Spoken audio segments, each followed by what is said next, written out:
Now, you must know and understand, O best beloved, that till that very week and day and hour and minute, this satiable elephant's child had never seen a crocodile. It did not know what one was like. It was all his satiable curiosity. The first thing he found was a bi-colored python snake curled round a rock. "Excuse me," said the elephant's child most politely, "but have you seen such a thing as a crocodile in these promiscuous parts?" "Have I seen a crocodile?" said the bi-colored python rock snake in a voice of dreadful scorn. "What will you ask me next?" "Excuse me," said the elephant's child, "but could you kindly tell me what he has for dinner?" Then the bi-colored python rock snake uncoiled himself very quickly from the rock and spanked the elephant's child with his scalesome, flailsome tail. "That is odd," said the elephant's child, "because my father and my mother and my uncle and my aunt, not to mention the other aunt, the hippopotamus, and my other uncle, the baboon, have all spanked me for my satiable curiosity.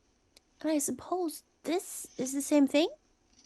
So he said goodbye very politely to the bi-colored python rock snake and helped him coil up on the rock again and went on.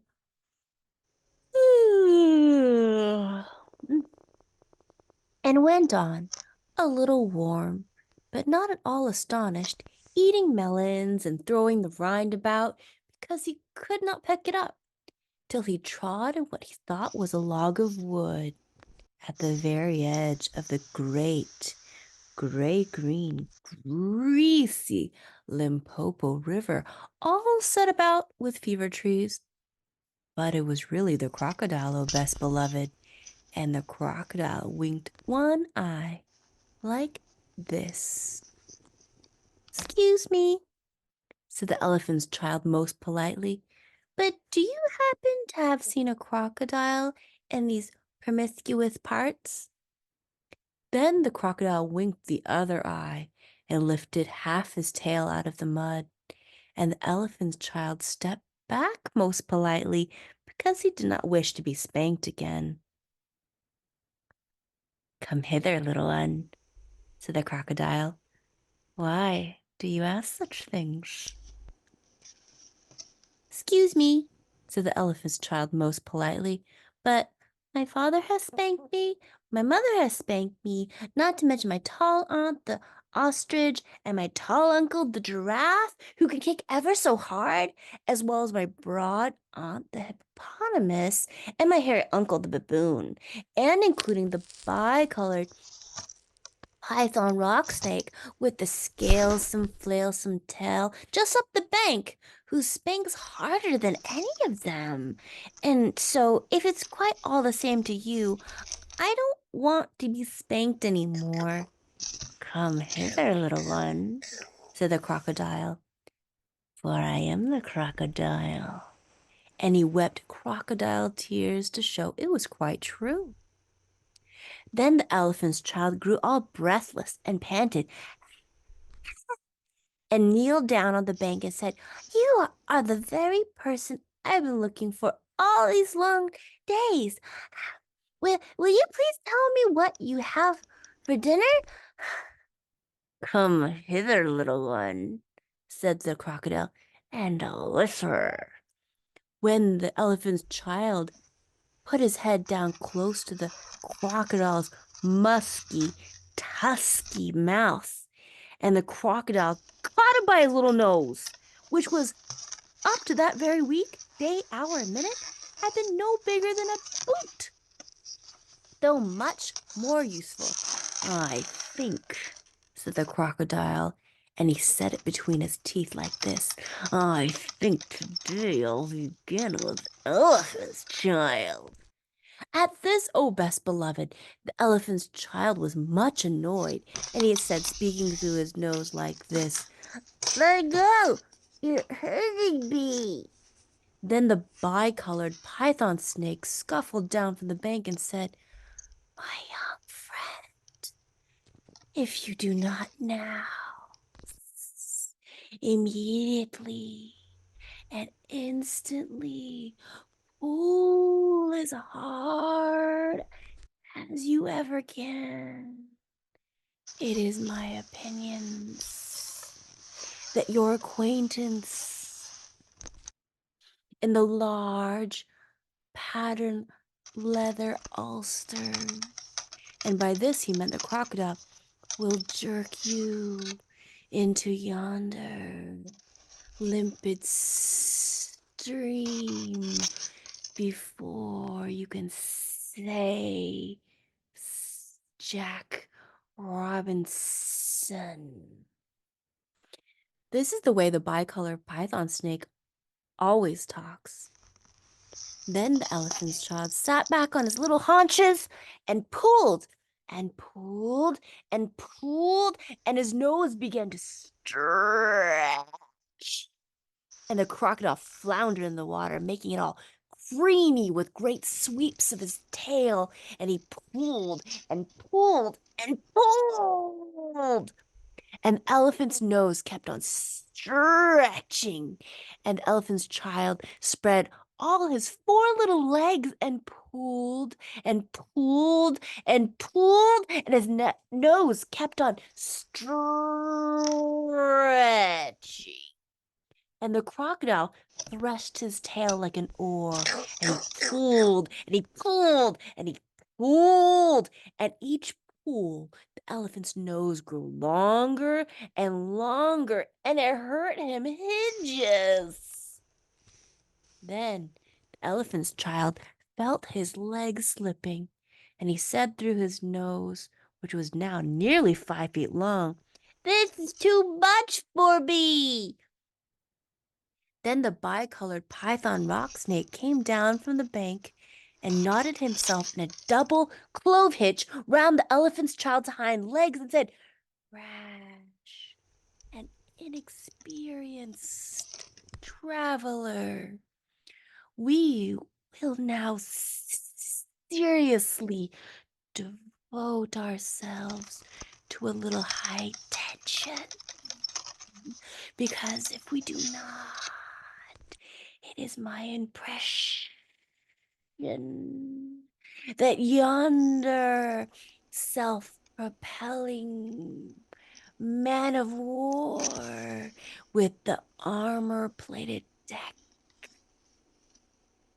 and by this most best beloved, he meant the crocodile, will permanently vitiate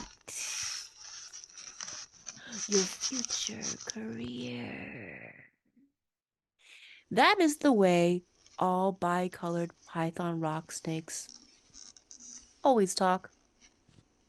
So he pulled, and the elephant's child pulled, and the crocodile pulled, but the elephant's child and the bicolored python rock snake pulled hardest, and at last the crocodile let go of the elephant's child's nose. With a plop you could hear all up and down the Limpopo.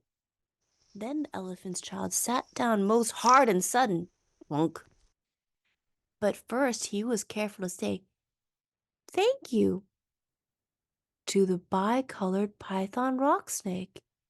And next he was kind to his poor pulled nose and wrapped it all up in cool banana leaves and hung it in the great gray, green, greasy Limpopo to cool. What are you doing that for? said the bi-colored python rock snake.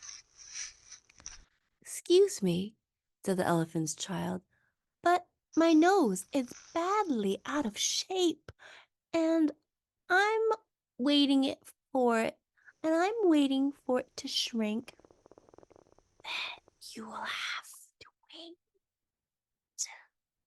a long time,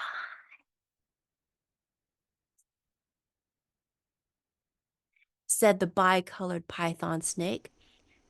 Some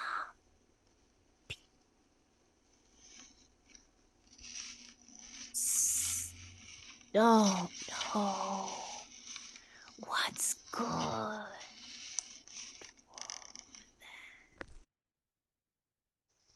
The elephant's child sat there for 3 days, waiting for his nose to shrink, but it never grew any shorter. And besides, it made him squint. For, oh, best beloved, you will see and understand that the crocodile had pulled it out into a really, truly trunk, same as all elephants have today.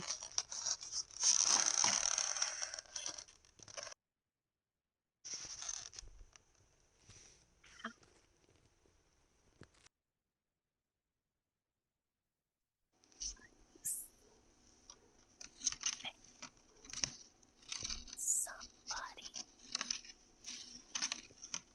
said the bi-colored python rock snake. I should like it very much indeed, said the elephant's child. Well, said the bi-colored python rock snake. Oh, well, said the python. Said the bi-colored python rock snake. You will find that new nose of yours very useful to spank.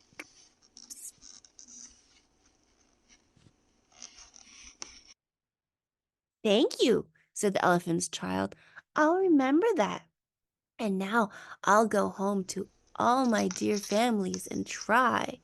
So the elephant's child went home across Africa, frisking and whisking his trunk. When he wanted fruit to eat, he pulled fruit down from a tree instead of waiting for it to fall as he used to. When he wanted grass, he plucked grass up from the ground instead of going on his knees like he used to. When the flies bit him, he broke off a branch of a tree and used it as a fly whisk. And he made himself a new cool, slushy, squishy mud cap whenever the sun was hot. When he felt lonely walking through Africa, he sang to himself down his trunk, and the noise was louder than several brass bands.